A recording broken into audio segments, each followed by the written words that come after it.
Muy bien, pues acabamos de compartir en la conferencia anterior, en el segundo servicio de esta iglesia, la nueva serie que voy a iniciar, titulada El misterioso rapto de la iglesia.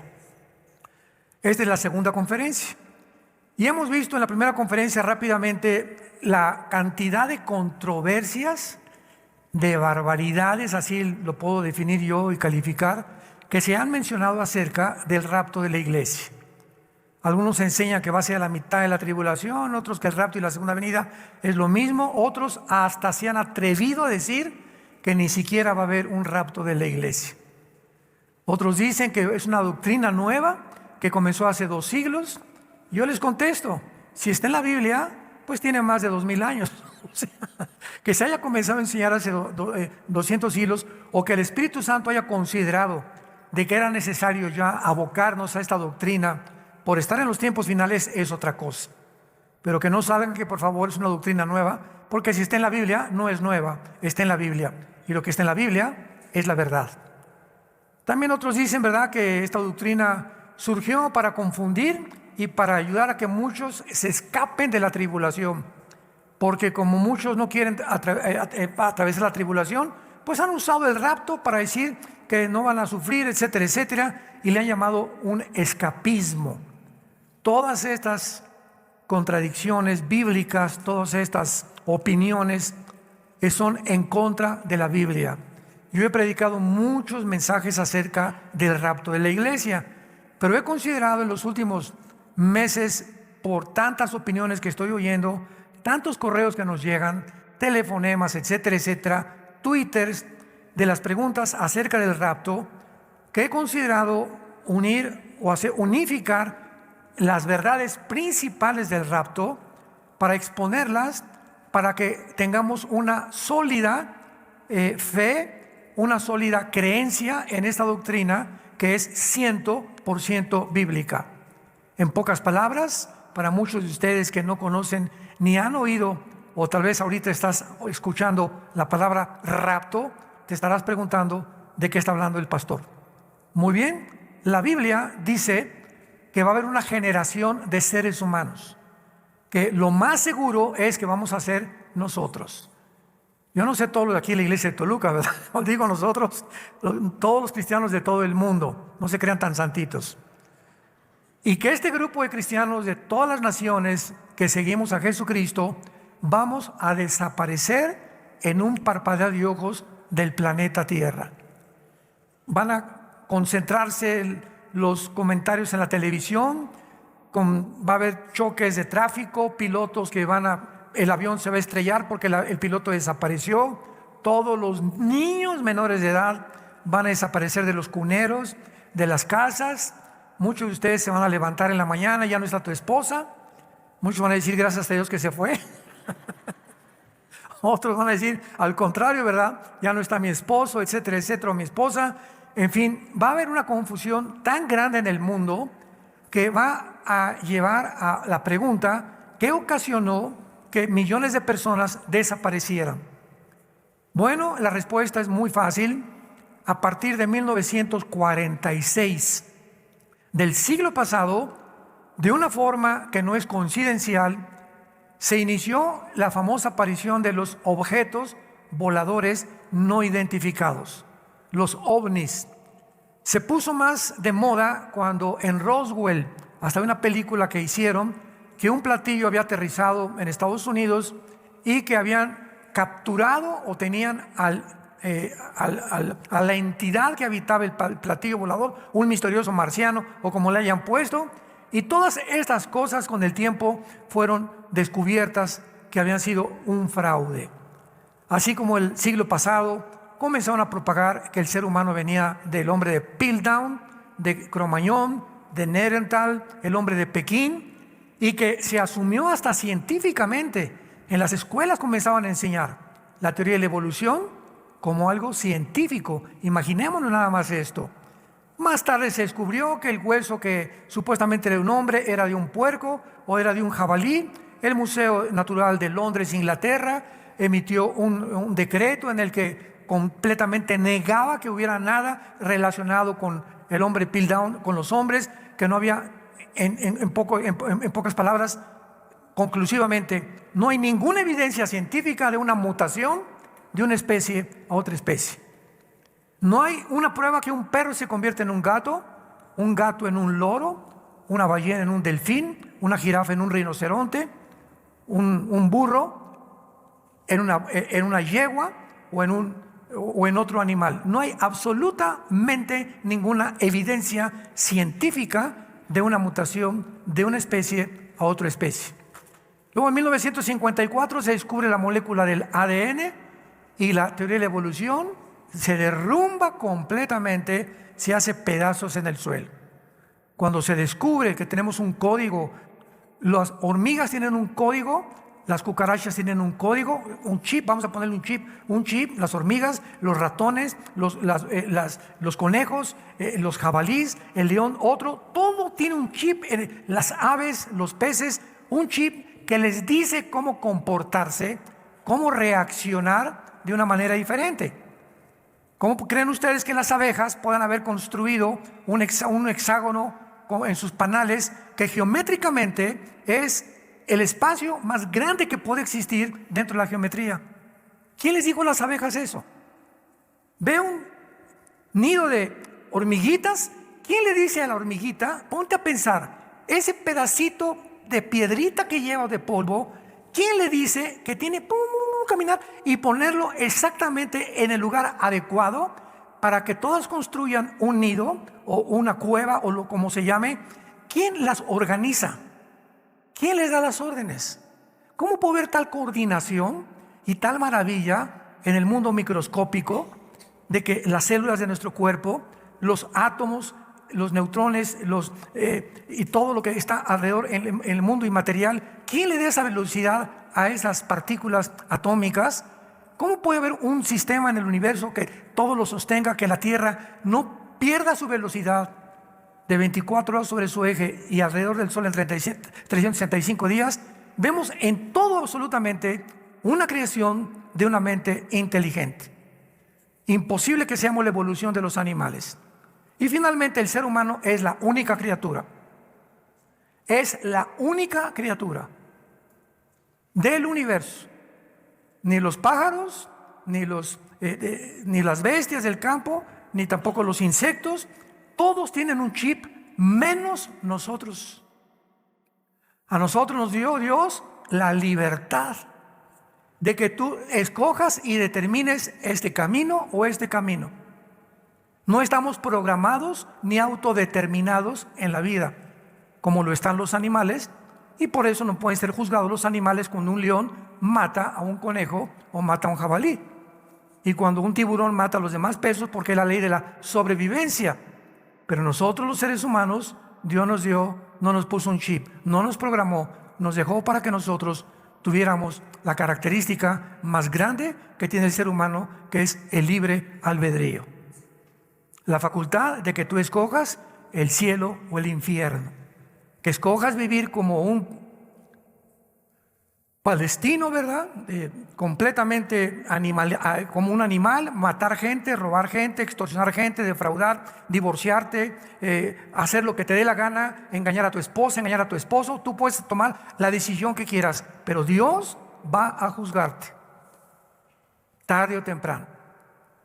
Y en el rapto de la iglesia, cuando seamos sacados, vamos a estar enfrente de Cristo en el cielo durante 7 años, mientras aquí en la tierra pasan 7 años de la maldición más grande, de la maldad más grande, desbordada, sin que ya nadie detenga la maldad de los demonios, los ángeles caídos y Satanás operando e influenciando a los seres humanos a matarse unos a otros. Con los 21 juicios de Dios que están en el libro del Apocalipsis. Y vimos que el rapto, los 3 pasajes que hablan del rapto es 1 Tesalonicenses 4, si los quieres apuntar, del 16 al 17, 1 de Tesalonicenses 4, 16 y 17, 1 Corintios 15, 51 al 53, y el Evangelio de Juan 14, del 1 al 3.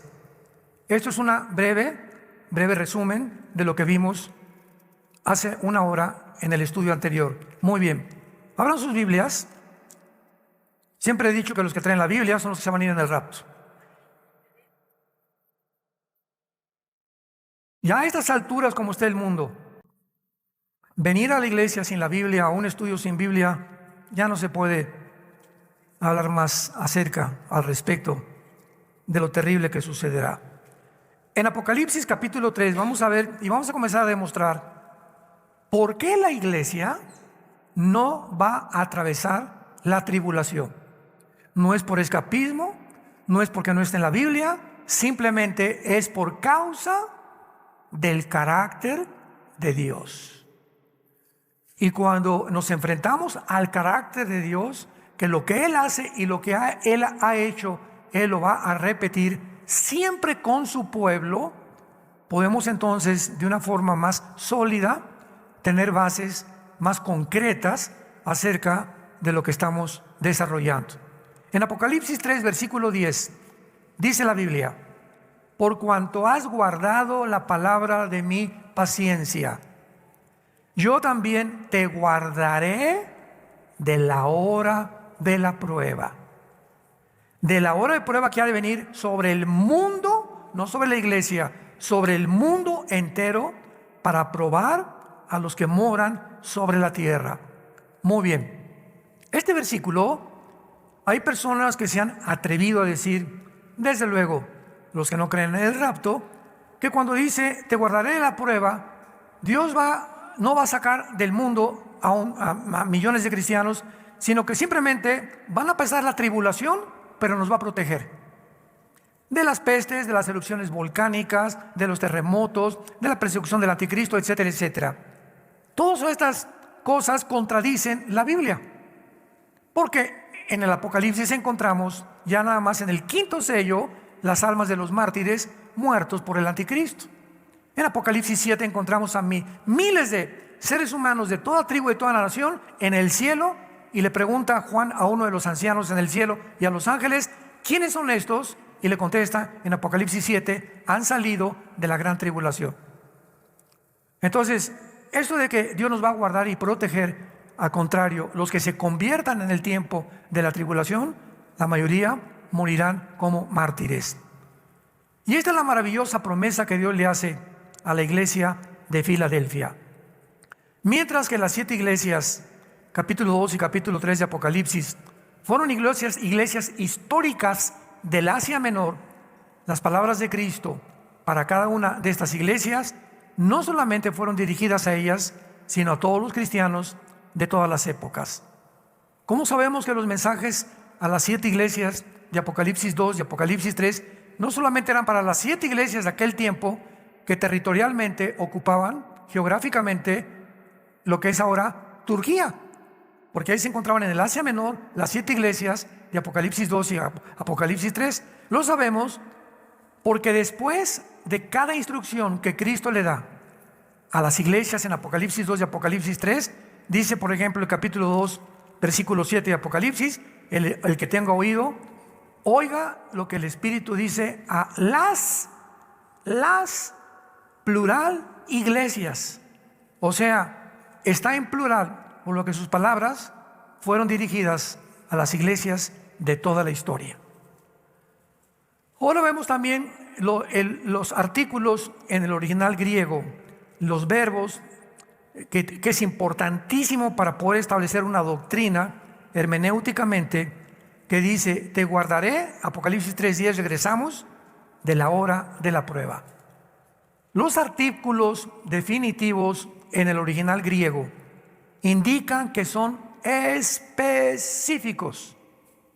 ¿Qué quiero decir? La palabra guardar, tereo con T de tío en el griego, significa proteger de un peligro o fuera del peligro en especial.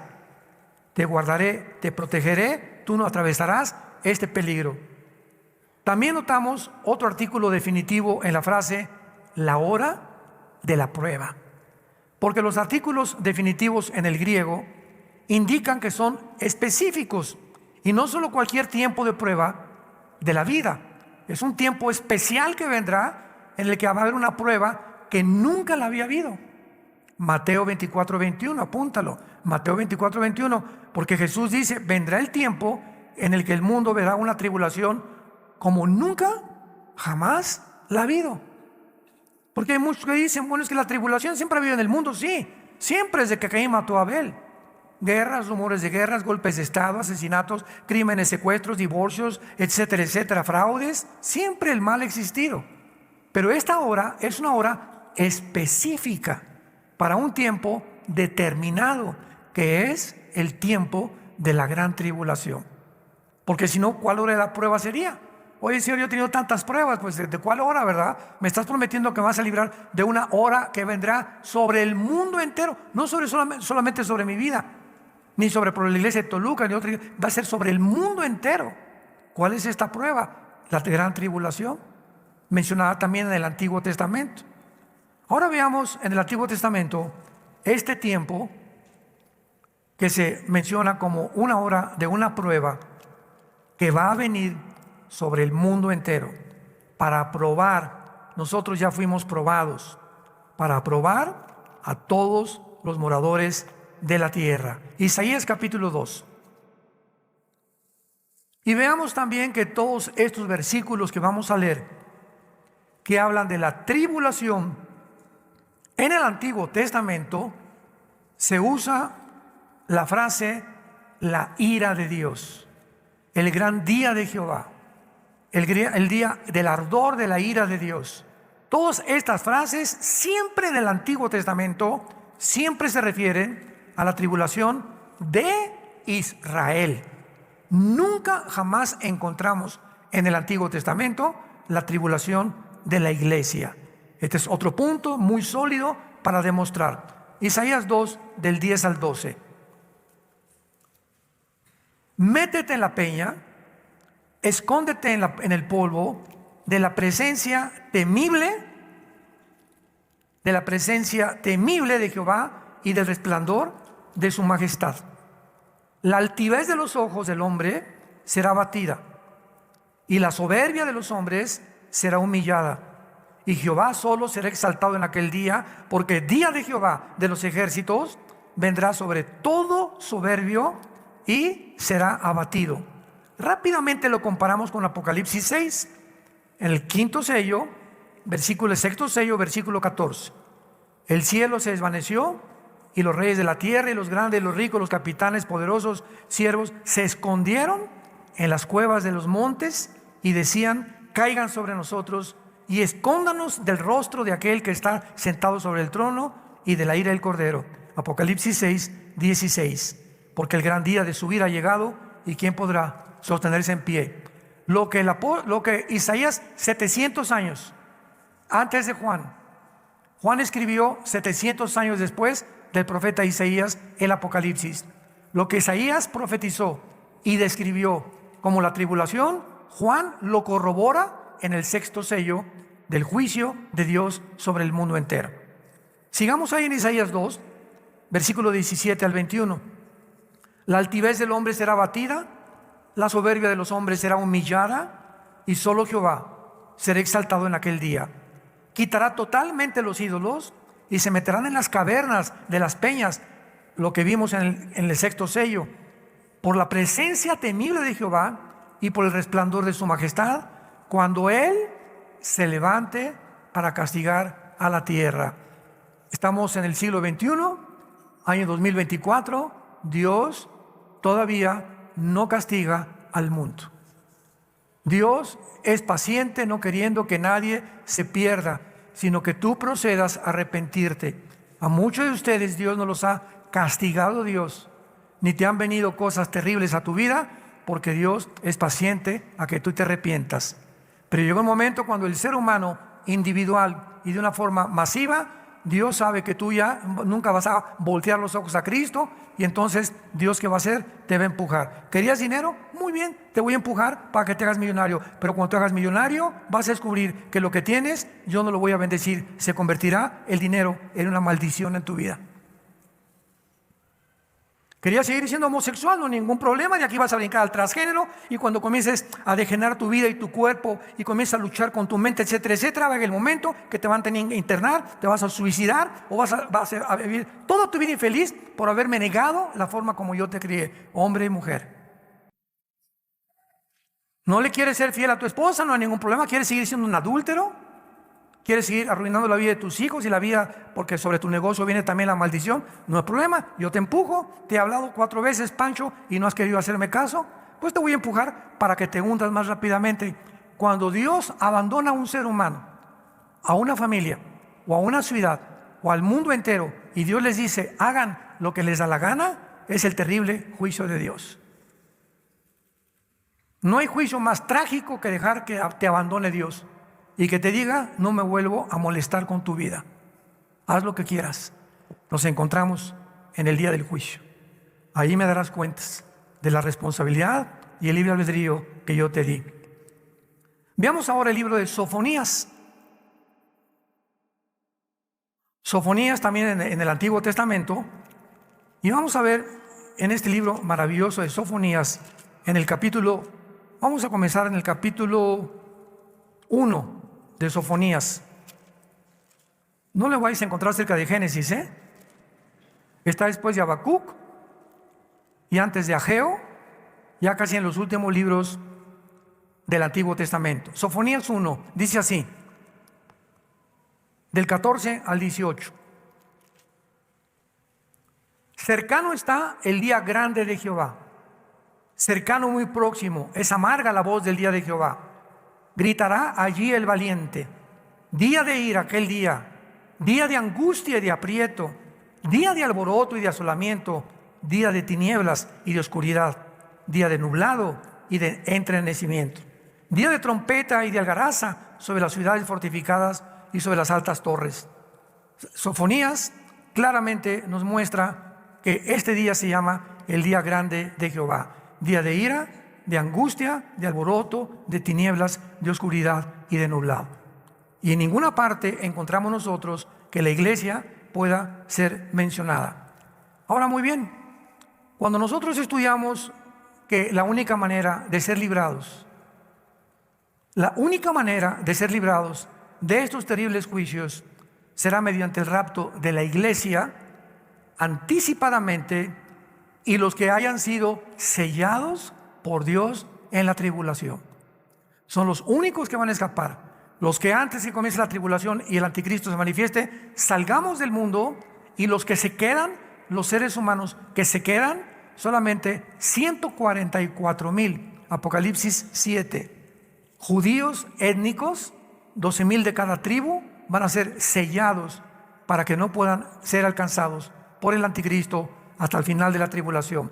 Veamos rápidamente esta verdad en Apocalipsis 7, y dice así, versículo 2: vi otro ángel que subía de donde sale el sol, y tenía el sello del Dios vivo, y clamó a gran voz a los 4 ángeles, a quienes se les había dado el poder de hacer daño a la tierra y al mar, diciendo, no hagan daño a la tierra, ni al mar, ni a los árboles, hasta que hayamos sellado en sus frentes a los siervos de nuestro Dios.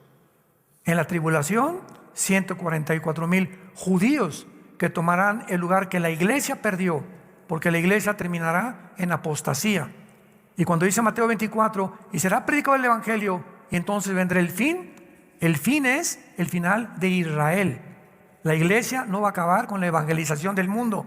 La iglesia va a terminar igual que terminó Israel en la apostasía. Y Dios tendrá que regresar otra vez a Israel, meterlos a la cancha, y en lugar de la chiva les va a enfrentar a los tigres, como en un partido de fútbol.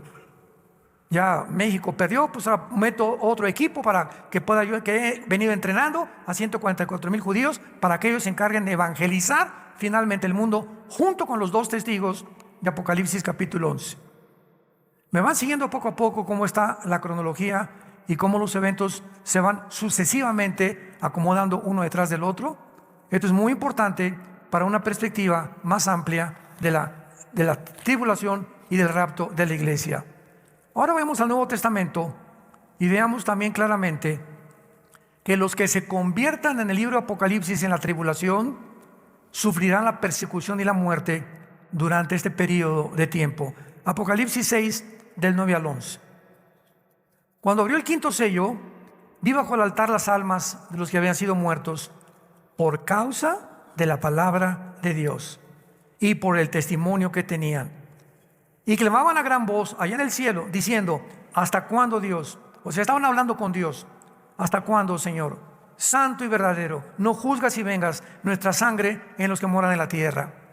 Y se les dieron vestiduras blancas, y se les dijo que descansasen todavía un poco de tiempo hasta que se completara el número de sus consiervos hermanos, que también habían de ser muertos como ellos. Estos son parte del grupo que estará en Apocalipsis 7, que salieron de la gran tribulación, que murieron. ¿Por qué? Por el testimonio y su fidelidad a Jesucristo. Vean ahora Apocalipsis 7, versículo 13. Entonces uno de los ancianos habló diciéndome: estos vestidos de ropas blancas, ¿quiénes son? ¿De dónde han venido? Yo le dije: Señor, tú lo sabes. Y él me dijo: estos son los que han salido de la gran tribulación y han lavado sus ropas y las han emblanquecido en la sangre del Cordero. Apocalipsis 2, versículo 11. Y ellos le han vencido por medio de la sangre del Cordero y de la palabra del testimonio de ellos, y menospreciaron sus vidas hasta la muerte. ¿De quién está hablando? De todos los santos que morirán en la tribulación por negarse a ser marcados con el 666. Apocalipsis 13, versículo 7. Y está hablando del anticristo. Se le permitió hacer guerra contra los santos y vencerlos. ¿Quiénes son estos santos de la tribulación? Los que se conviertan en la tribulación. Pero también se le dio autoridad sobre todo tribu, lengua y nación. Apocalipsis versículo 15, 13, 15. Y se le permitió infundir aliento a la imagen de la bestia, para que la imagen hablase e hiciese matar a todo el que no la adorara. En la tribulación, todos los que se nieguen a adorar al anticristo serán sellados para toda la eternidad con el 666. Ayer en el desayuno, mi tema fue la futura marca del anticristo, y le expliqué al público que nos acompañó en el desayuno ayer en el World Trade Center de Satélite, que cuando una persona reciba la marca de la bestia en la frente, les dije: no fue en la vacuna, porque la vacuna fue aquí.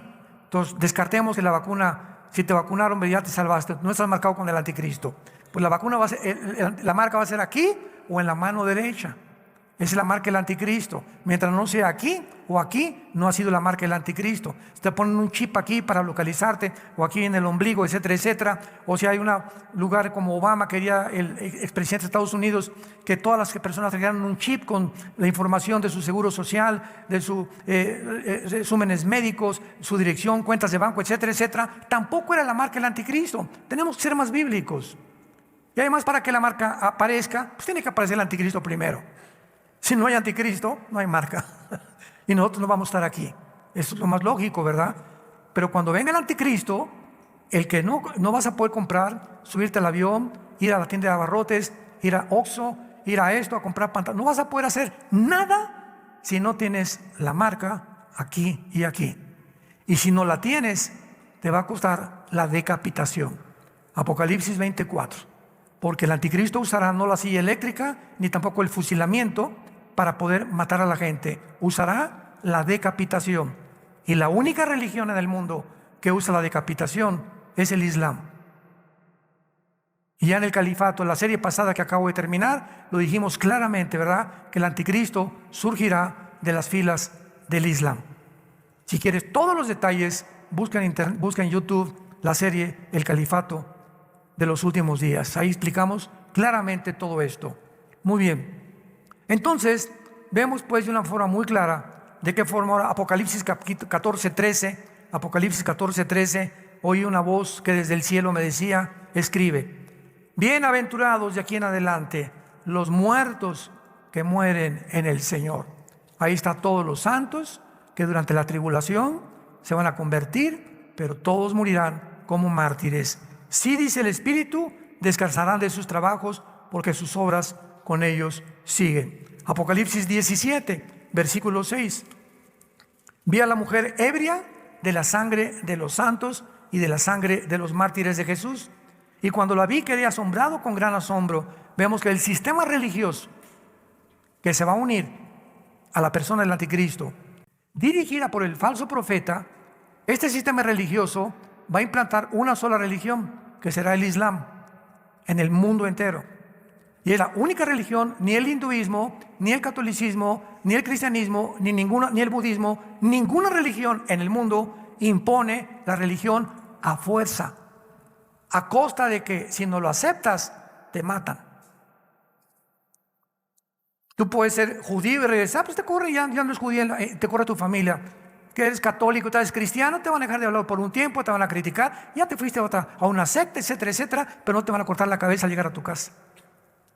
Pero en el tiempo del anticristo, si tú no aceptas el 666, vas a pagar con tu vida. Y no tenías por qué pagar con tu vida, porque Cristo te habla en esta tarde y te dice: ven a mí. Todos ustedes los están trabajados y cargados, vengan, yo encuentra descanso en mi alma, por el amor de Dios. El mundo no va a mejorar, el mundo va a empeorar. Pero mientras más se empeora, más cerca estamos de que venga por nosotros. Ahora veamos también nosotros claramente, ¿verdad?, que la iglesia ya no se vuelve a mencionar hasta el Apocalipsis 22, 16.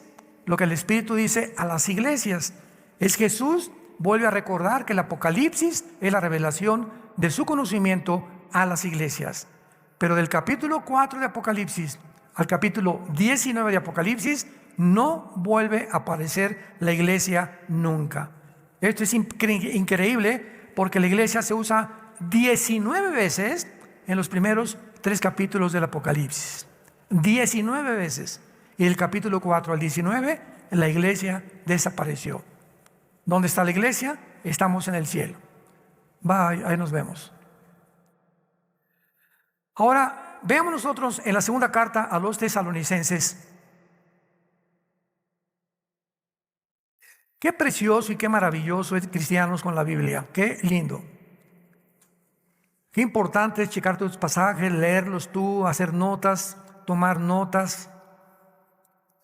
En la segunda carta a los tesalonicenses, capítulo 2, esta iglesia estaba atravesando un caos espiritual y bíblico al mismo tiempo. Porque la iglesia de Tesalónica creían que ya se encontraban en la tribulación, en el día del Señor. Entonces Pablo ya les había dicho en la carta primera Tesalonicenses 4, 16 y 17, que el Señor mismo vendrá con voz de ángel, con voz de trompeta de Dios, y vendrá y arrebatará del mundo, y nos reuniremos con Cristo en las nubes con Él, para recibirlo para siempre con Él, para toda la eternidad. Entonces, después de que Cristo les dice eso, comienza el segundo capítulo de la segunda carta a los tesalonicenses con estas palabras. Mucha atención, por favor. Pero con respecto a la venida de nuestro Señor Jesucristo y nuestra reunión con Él, ahí está hablando del rapto. Con respecto a lo que yo les dije en la primera carta, que nos vamos a reunir con Él en el cielo. Os rogamos, hermanos, que no se dejen mover fácilmente de vuestra manera de pensar, ni por Twitter, ni por Facebook, ni por Instagram, ni por las redes sociales, para hacerlo más moderno en el siglo XXI. Porque hay tantos chismes por todos lados, como no nos imaginamos, de tantas personas que escriben en YouTube y TikTok, y quién sabe TikTok como se llame. Yo en la vida veo eso, que me dicen, ¿verdad? Este y el otro, y que por aquí y por allá, y el hermano Alducin dijo esto, y el hermano fulano de tal dijo esto, y el hermano Chuy Olivares dijo esto, y este y el otro, y gente que no tiene el mínimo conocimiento, ni siquiera un grado teológico, pero lo hace para causar controversia, y la gente es bien morbosa. Y atraen seguidores a sus redes. ¿Y ahora qué dirá? ¿Y ahora qué va a pasar? Nos encanta el chisme. Bueno, más bien les encanta. Cuando ya crecemos un poco en Cristo, dejamos eso del chisme, que es lo peor que un cristiano puede tener, ser chismoso. Entonces les dice Pablo: no se dejen mover fácilmente cualquier cosa que oigan, ni se conturben por espíritu, ni por palabra, ni por carta, en el día de que el día del Señor está cerca. La frase el día del Señor se refiere a la gran tribulación. O sea, hermanos, no están ustedes en la gran tribulación. ¿Quién sabe quién les mandó un falso profeta, un falso apóstol, etcétera, etcétera? Pero ustedes no están en la tribulación. Y ahora Pablo les va a dar dos señales de que no están en la tribulación. Nadie los engañe, versículo 3, de ninguna manera. Porque no vendrá, o sea, no vendrá ¿qué cosa? La gran tribulación, el día del Señor, sin que antes venga la apostasía y se manifieste el hombre de perdición. O sea, les dice a los tesalonicenses, si ahorita la apostasía no ha venido, ni el anticristo se ha manifestado, ustedes no pueden estar en la tribulación. Y después dice el versículo 3, que en ninguna manera, porque no vendrá sin que venga la apostasía, el hijo de perdición, el cual se opone, o sea, el anticristo, y se levanta contra todo lo que se llama Dios o es objeto de culto, tanto que se sienta en el templo de Dios como Dios, haciéndose pasar por Dios. ¿Que no se acuerdan cuando yo estaba con ustedes que les decía todas estas cosas? Y ahora ustedes, atención, ahora ustedes saben lo que lo detiene a fin de que a su debido tiempo se manifieste. O sea, hay un poder en el mundo todavía, ahorita, que está impidiendo el surgimiento del anticristo. Mientras la iglesia esté en el mundo, el anticristo no se puede manifestar. Y ese poder que está en la iglesia es el poder del Espíritu Santo. Entonces, cuando la iglesia salga, el Espíritu Santo seguirá operando en la tribulación, pero de otra manera como operó en el Antiguo Testamento. Pero lo que detiene ahorita la corrupción en tu casa, en tu oficina, en tu escuela, eres tú con tu testimonio, con tus convicciones, cuando se han dado cuenta que eres diferente a los demás. Que no ve las películas que todo el mundo ve, que no ve las conversaciones que todo el mundo oye, que vean cómo tratas a tus hijos, cómo tratas a tu esposa, etcétera, etcétera. Ese testimonio es la sal del mundo. Mateo 5, 13 y 14. Jesús nos dijo, ustedes son la sal. ¿Qué significa? Que nosotros mientras estemos en el mundo estamos evitando que se corrompa más el mundo de lo que ya se encuentra. Y si la maldad no se ha manifestado como un dique, como un tsunami en el mundo, es porque todavía hay cristianos que seguimos hablando, el movimiento LGTB no es de Dios, el homosexualismo no es de Dios, el aborto no es de Dios, este sistema de gobierno no es de Dios, y comenzamos a hablar y emitir, a pesar de que nos persigan, a pesar de lo que pueda pasar, mantenemos las convicciones, y mientras estemos enfrentándonos a una fuerza hostil que el mundo nos quiere jalar y ser como ellos, mientras lo resistamos, estamos impidiendo que la maldad se desborde. El día que tú comienzas a leer pornografía, escúchame varón que me escuchas, le has abierto la puerta a la maldad para que los demonios se vengan sobre tus hijos y sobre todos los que tienen hijos menores de edad. El día que tú comienzas a tratar a tu esposa como una muchacha, que es un objeto, tómala y déjala, y no le das un respeto ni a la reina de tu casa, en ese momento la maldad en tu casa y en tu matrimonio y en tu familia se va a comenzar a desbordar sin que te des cuenta, y cuando te des cuenta, tu ministerio y tu familia está destruida. En el momento que en nuestra oficina, nuestros empleados, en el bufete jurídico, en la clínica médica donde trabajas, en mi taller de carpintería, en de plomería, mis empleados y la gente no sepa que yo soy cristiano, ni a nadie le he dicho que soy cristiano, y mis empleados tienen 3 años conmigo y ni siquiera saben que soy cristiano, ¿sabes una cosa? La maldad se desbordará sobre tu trabajo y sobre tu oficio tarde o temprano. ¿Qué es lo que detiene ahorita? La maldad, nuestro testimonio. Porque Dios no nos ha dado espíritu de cobardía, sino de poder, de amor y dominio propio. Timoteo, te exhorto que no te avergüences del evangelio de Dios, que no te avergüences ante tu familia, ni ante tus amigos, ni ante tus amistades, porque Dios no nos ha dado un espíritu de cobardía. Y si tú ese espíritu no lo tienes, que va en contra de lo que el mundo te está jalando, no eres cristiano. Hechos 1:8. Y les daré poder cuando venga el Espíritu Santo sobre ustedes y me serán testigos. Desde que tú te convertiste, te pregunto, ¿a quién le has dado testimonio del amor de Dios en la cruz? Comenzando con tu familia. No, pues no sé, hermano, tengo 4 años de cristiano y ahora que hago cuentas, revelas, pues no, les he dicho que Dios es bueno y que peace and love. Duda profundamente de tu cristianismo, porque Dios nos mandó a ser testigos, enfrentarnos a un mundo que está corrompiéndose y predicar el evangelio de la gracia de Dios en la persona de su Hijo Jesucristo, que sacó la muerte, quitó la muerte y trajo la inmortalidad por medio de la predicación del evangelio. Se manifestó Jesucristo para quitar la muerte y podernos darnos la inmortalidad mediante la prédica de este mensaje. Así que entonces Pablo les dice, ustedes saben lo que lo detiene. Versículo 7. Porque ya está en acción, escuchen, el misterio de la maldad.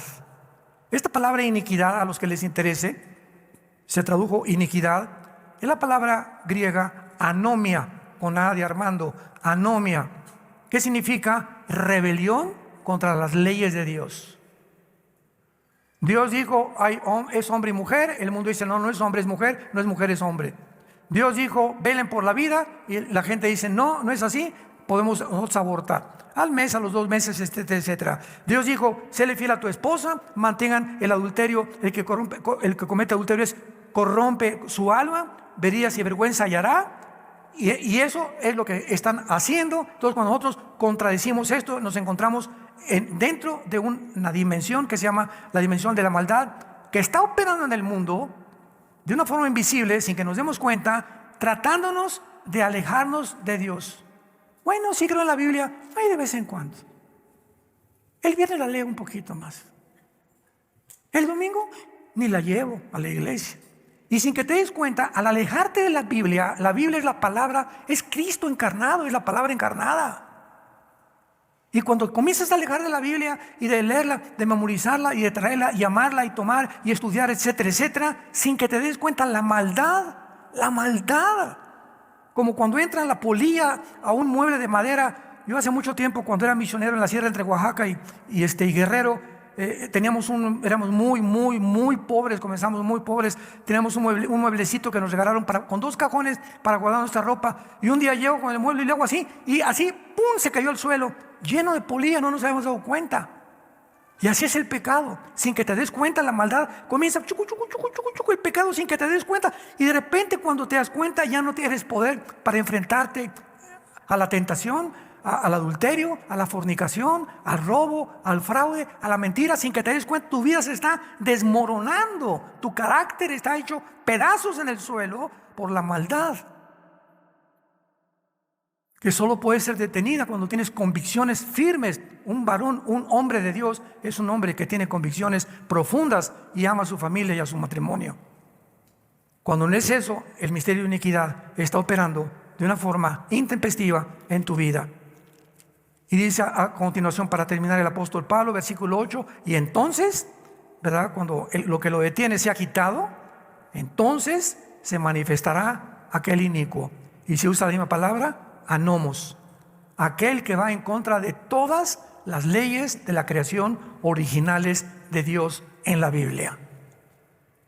Inicuo a quien el Señor matará con el espíritu de su boca y destruirá con el resplandor de su venida. Inicuo cuyo advenimiento es por obra de Satanás, con gran poder y señales y prodigios mentirosos, y con todo engaño de iniquidad para los que se pierden, por cuanto no recibieron el amor de la verdad para ser salvos. Por eso Dios les envía un poder engañoso para que crean la mentira, a fin de que sean condenados todos los que no creyeron la verdad, sino que se complacieron en la injusticia. Cuando tú rechazas la verdad, la tragedia más grande es que acabarás creyendo en cualquier otra cosa que no sea la verdad. Y la antítesis de la verdad, ¿qué es? La mentira. La antítesis del bien, ¿qué es? El mal. La antítesis de la santidad, ¿qué es? El pecado. Tú no puedes decir yo soy neutral. ¿Eres o no eres?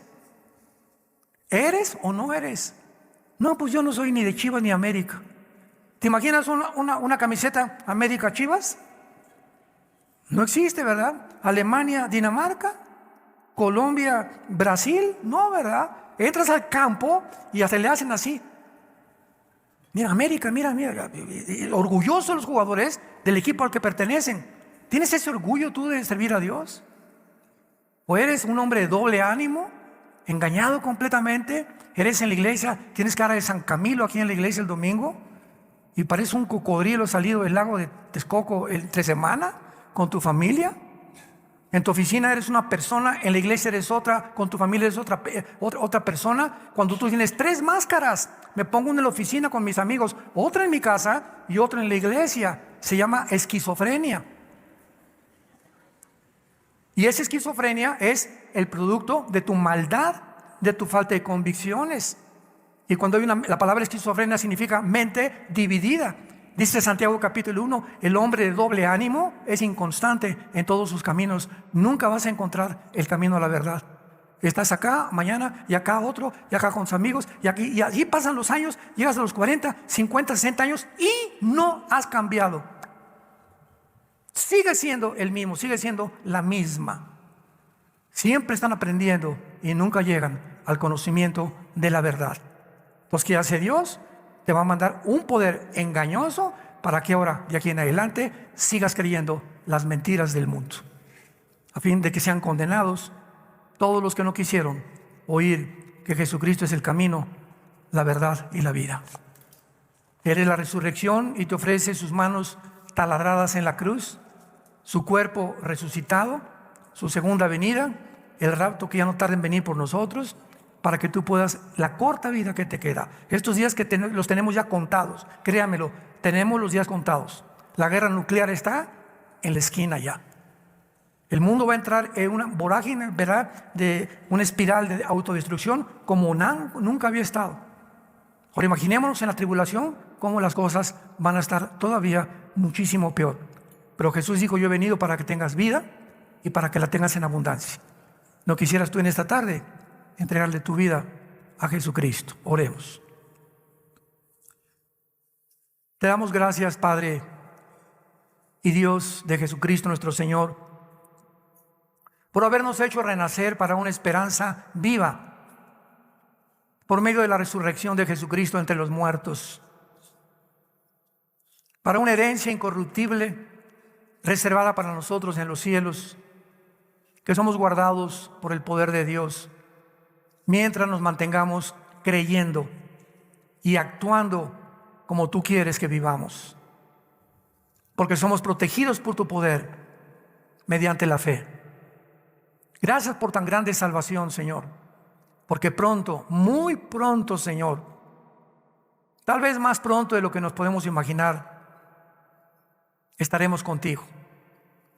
Tú secarás nuestras lágrimas, ya no habrá tristeza ni dolor, ni muerte, porque las primeras cosas pasaron. Crearás cielos nuevos y nueva tierra, darás recompensas a todos los cristianos que fueron fieles hasta la muerte y que vivieron para ti, que amaron tu obra, que promovieron tu obra y que te sirvieron en espíritu y en verdad. Si tú en esta mañana, o ustedes que nos ven por la televisión, no tienes a Jesucristo en tu vida, dile estas palabras. Tal vez sea la primera vez que lo hagas, pero cuando oigas su voz, no te endurezcas. Hoy es el día de tu salvación. Este es el día que Dios escogió para hablarte y traerte al conocimiento de la verdad. Dile, Señor, te pido perdón por mis pecados. Creo que me encuentro en un camino equivocado, lejos de ti. Perdóname porque soy un pecador. Pero creo que en esa cruz tu Hijo pagó con su sangre por todos mis pecados pasados y que fue crucificado, enterrado y resucitado a los 3 días. Y porque creo que vives, Señor Jesús, te pido en este instante que entres a mi vida como mi Señor y mi Salvador. Ahora te doy las gracias por tan grande salvación, porque ahora en el día de mi muerte moriré en paz, sabiendo que tú me recogerás, y si vienes antes por mí, qué maravillosa experiencia tendré de no atravesar la muerte y formar parte del grupo de cristianos en el mundo que nos vas a levantar vivos y transformar nuestros cuerpos en milésimas de segundo para acompañarte contigo y con tus ángeles al cielo. En el nombre de Jesús. Amén.